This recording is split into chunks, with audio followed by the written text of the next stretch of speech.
Well, good morning. It is Thursday, April 8th. It is Friday Eve, like we like to call it around here, those Thursdays. I'm Danielle Wiggins with your 3 News Now morning update. Thanks for spending a few minutes with me on the WKYC Facebook, YouTube, and Instagram pages. Remember to share your thoughts on the stories covered in this edition of 3 News Now. And as always, let me know your name and where you're watching from. Alrighty, so let's take a look outside at downtown Cleveland. Yes, it is glowing this morning. Beautiful, because we may be breaking a temperature today. Matt Standridge breaks it all down for us. Hey Danielle, today we could be near record highs later this afternoon. Our actual record for today in Cleveland, Akron, Canton, and Mansfield, 80 degrees. We set that in 2001. Might have to update the records though later today as we're forecasting highs in the low 80s. So we may try to tie these or break them later today. So we'll put a 2020 later on if we can do that. And there's a good shot because we have a lot of sunshine this morning quickly warming us up. But then on top of that, those southeasterly breezes will increase a little bit more later this afternoon, just enough to try to squeeze into those low 80s. I think by lunchtime, a lot of us will be sitting in the 70s, and then we'll try to inch towards that 80-degree mark later today. On top of that, our next system is approaching, bringing some rain showers. But we'll watch these rain bands that come in from the west because there could be a few embedded thunderstorms, and most of those will have some gusty winds and some lightning and some thunder too. So we'll be watching that closely in this evening into the overnight hours, so don't be surprised if you maybe wake up tonight due to a quick rumble of thunder. That'll be possible. We are under a level 1 severe risk, mainly from 77 and westbound towards the island. So we'll be watching that very closely today, and the severe threats go all the way down towards the Gulf Coast. We're right on the edge, so a lot of these storms may be a little bit more intense in central Ohio, and as they come to northeast Ohio, they may weaken a little bit, but we'll still be watching them closely. Meteorologist Matt Winch will be watching your forecast this evening for you. Here's your Union Home Mortgage 7-day outlook. Low 80s today, could try to break some records, very warm. We shouldn't have really temperatures this warm until about late June, early July. We're getting them here in early April. We'll stick with the 70s through the first half of this weekend, and then once that system Saturday night and the Sunday morning passes by, we're going to be a lot cooler, Danielle, going into next week. Thank you, Matt. Loving that forecast. And here at WKYC, today we are participating in the 10th annual Get Me Not Telethon. This event will help the thousands of animals that will come through the Cleveland APL's doors this year. Our Joe Cronauer has been live at the APL all morning with details on how you can donate. And Joe, I see you have a friend there. Yes, this is Barney, Danielle, and Barney came to the APL. Well, unfortunately, Barney's owner passed, and Barney was without a home, obviously abandoned, inside the home. So the rescue people from the APL actually rescued Barney, and you could tell Barney's been injured. But the great news is, look at that tail. Barney is so happy. Barney's looking for a forever home, but the reason we're having the APL Get Me Not Telethon is to raise money so Barney and animals like Barney can be taken care of. Go on the mend, get 100% fixed and healthy again, and then find those forever homes again. So please, we're asking you, if you're watching this right now, please donate to the Animal Protective League because they rely 100% on your donations. They're not getting funding from anywhere else but you and wonderful people that love animals just like you. So please make that donation to 216-566-PETS, 216-566-PETS, that's 7387. Cool thing is you can also text the letters APL to 243-725, and then you'll get information on how you can make your donation, or you can log on right on the website, clevelandapl.org, on behalf of Barney and all these wonderful animals that are here that need all these wonderful care that you're giving with your donations. They thank you. Right, Barney? All right, Danielle, back to you. Barney is adorable, Joe. Thank you so much. Remember, give your donations today.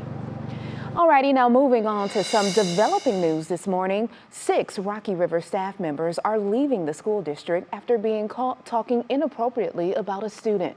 The superintendent says the investigation is now in the hands of the Department of Education after 5 teachers currently suspended announced their resignation yesterday, and another a retirement. Much like any investigation, the state says interviews are conducted and evidence is gathered. Then comes the review, taking a minimum of 3 weeks before any disciplinary action is taken. A defense attorney for one of the teachers spoke to us about his client's decision to step down. I would say to them what I'd say to each one of them if they're in this position. Do you have enough money to defend it?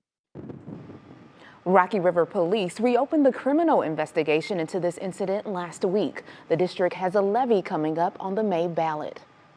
And now to panic at the Perry nuclear plant. Various fire departments, police, and the bomb squad were called to the plant in Lake County for a possible threat. But an investigation revealed 2 people just mistakenly drove onto the property. Now imagine making that mistake and having the FBI, the bomb squad, and a whole lot of people investigating for 5 hours. Again, officials determined that the individuals posed no credible threat to the plant or public safety. The plant is a 24-hour facility, so once it was cleared, operations continued. And now to 2 big headlines from the CDC about coronavirus. First, the highly transmissible coronavirus variant first detected in the UK is now the dominant strand circulating in the US. Second, the CDC is warning youth sports are leading to the spread of COVID-19 in schools and communities, especially as kids continue to play indoor sports without masks. The Treasury Department says it has issued 156 million payments as part of President Biden's COVID relief plan. The direct payments were as much as $1,400 per person. Since March 12th, the government has paid out $372 billion, a sum many believe boosted hiring last month. In all, the Biden administration had previously estimated that more than 158 million households would receive payments.